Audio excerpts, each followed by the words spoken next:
Als Kind Gottes.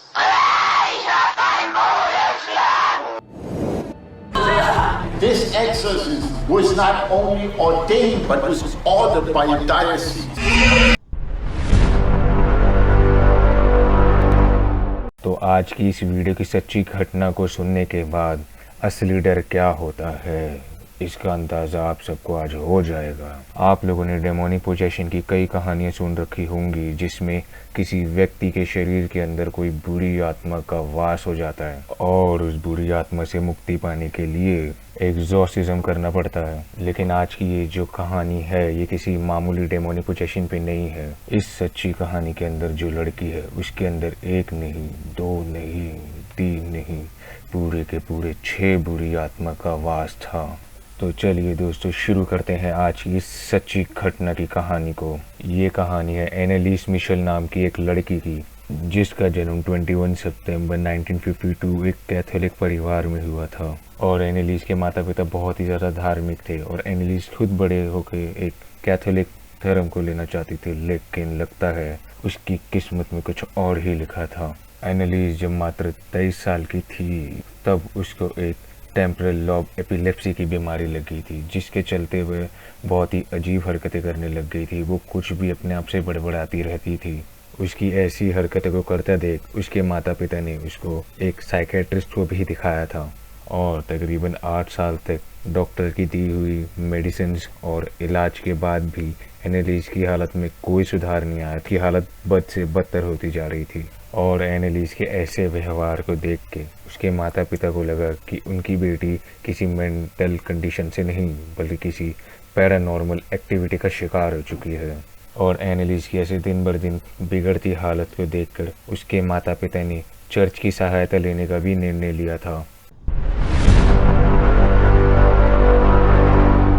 एनालिस के माता पिता ने पास ही के एक चर्च से मिस्टर ऑल्ट नाम के पादरी को बुलाया और उन्होंने फादर को ऐसा बोला कि हमारी बेटी जो एनालिस मिशेल है वो काफ़ी ज़्यादा वियर्ड बिहेव कर रही है। लाइक वो कभी अपने आप को चोट पहुंचाती थी, कभी अपने आप को सीढ़ियों से नीचे गिरा देती थी, तो कभी उल्टी सीधी अनाप शनाप चीज़ें बोलती थी, तो कभी कुछ करती थी। और जब फादर पादरी को बुलाया गया और उन्होंने जब एनालिस की हालत देखी तो उन्होंने ये देखा कि एनालिस जो है वो एक जिंदा लाश की तरह ज़मीन पे पड़ी हुई है और वो वहीं पे अपना पेशाब करके अपने पेशाब को हाथ से चाट रही है। और एनालिस की हालत को देख के पादरी ने उनके माँ बाप को यही सलाह दी कि उन्हें जल्द से जल्द एग्जॉर्सिज्म शुरू करना चाहिए क्योंकि उसके चेहरे की खौफनाक हंसी को देख के, खौफनाक मुस्कुराहट को देख के पादरी समझ गए थे कि उसके अंदर कोई बहुत ही बुरी शक्ति का वास हुआ है।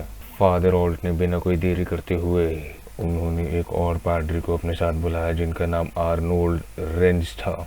और जब वो एग्जॉर्सिज्म करते थे तो वो एनालिस को एक बेड से लोहे की चेन से या तो फिर बहुत ही टाइट कपड़े से बांध दिया करते थे क्योंकि एग्जॉर्सिज्म के दौरान एनालिस के अंदर जो आत्मा थी वो बहुत ही ज़्यादा शक्तिशाली हो जाती थी और बहुत ही ज़्यादा गुस्सा हो जाती थी।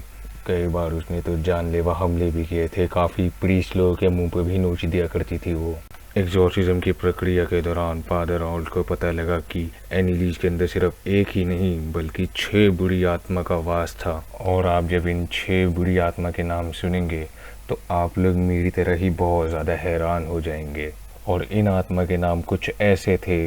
नीरो जो कि रोम डायनेस्टी का एक आखिरी एम्परर था। दूसरे नंबर पे जो आता है वो है जूडस इस्कारियोट जो कि जीसस क्राइस्ट के 12 शिष्यों में से एक था और ये वही था जिसने जीसस क्राइस्ट के साथ धोखा किया था सिर्फ कुछ 30 चांदियों के सिक्कों के लिए। तीसरे नंबर पे जो आता है केन, आदम और ईव के 2 बेटे थे जिसमें से बड़े वाले बेटे का नाम था केन और छोटे वाले बेटे का नाम था एबल। चौथे नंबर पे जो आता है उसको तो आप सभी जानते होंगे, हिटलर। ये एक जर्मन का डिक्टेटर था जिसकी वजह से न जाने कितने लाखों और करोड़ों मासूम लोगों की जान गई थी। 5वें नंबर पे जो आता है उसका नाम है वैलेंटाइन फ्लेशमैन। ये अपने समय का सबसे बदनाम पादरी था जिसको दारू पीने, हमले करने और इनफैक्ट इसके ऊपर मर्डर के केस भी थे, इसलिए इसको रोमन सिटी से निकाल दिया गया था। आखिरी और 6ठे नंबर पे जो आता है लूसीफर। जिस तरीके के भगवान को माना जाता है उसी तरीके से शैतानों के शैतान लूसीफर को भी माना जाता है। कुछ लोग कहते हैं कि जो भगवान है वो बहुत अच्छे हैं और जो भगवान का ऑपोजिट है उसको लूसीफर कहते हैं, क्योंकि जितने भी इस दुनिया में बुराई होती आई है, जितने भी बुरे काम होते आए हैं, वो सब लूसीफर के द्वारा कराए गए हैं। मैं तुम्हें अपनी आने वाली किसी वीडियो में लूसीफर के बारे में डिटेल से ज़रूर समझाऊंगा। इन सभी की सभी 6 आत्माओं ने एक साथ एनालिस के शरीर के अंदर प्रवेश कर लिया था। ये दोनों फादर जब एग्जॉर्सिज्म की प्रक्रिया करते थे तो उसको एक ऑडियो कैसेट की फॉर्म में रिकॉर्ड किया करते थे, जिनमें से एक कैसेट की रिकॉर्डिंग तो मैं तुम्हें अभी सुनाता हूँ। तो आइए सुनते हैं इस ऑडियो रिकॉर्डिंग को।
और इस प्रक्रिया के दौरान एनालिस इतना ज़्यादा गुस्सा हो जाती थी, वह अपने घर वालों को या तक कि अपने छोटे भाई बहनों को भी कभी अपने दांतों से काट कर घायल कर देती थी, या कभी उनके चेहरों पे नोच देती थी बहुत ही ज़ोर से, या कभी उनको प्रक्रिया रुकवाने के लिए अपने आप को चोट पहुंचाने लगती थी, अपनी स्किन नोच के खाने लगती थी।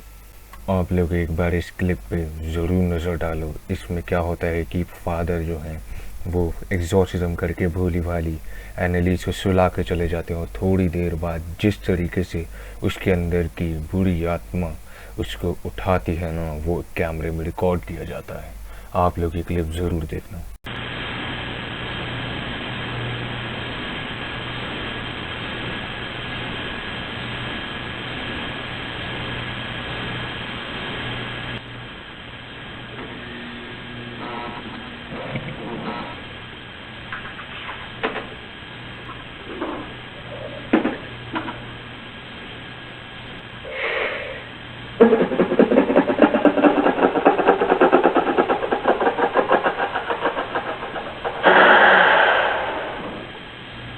जी हाँ, ये थी एनालिस के अंदर के शैतानों की खौफनाक हंसी।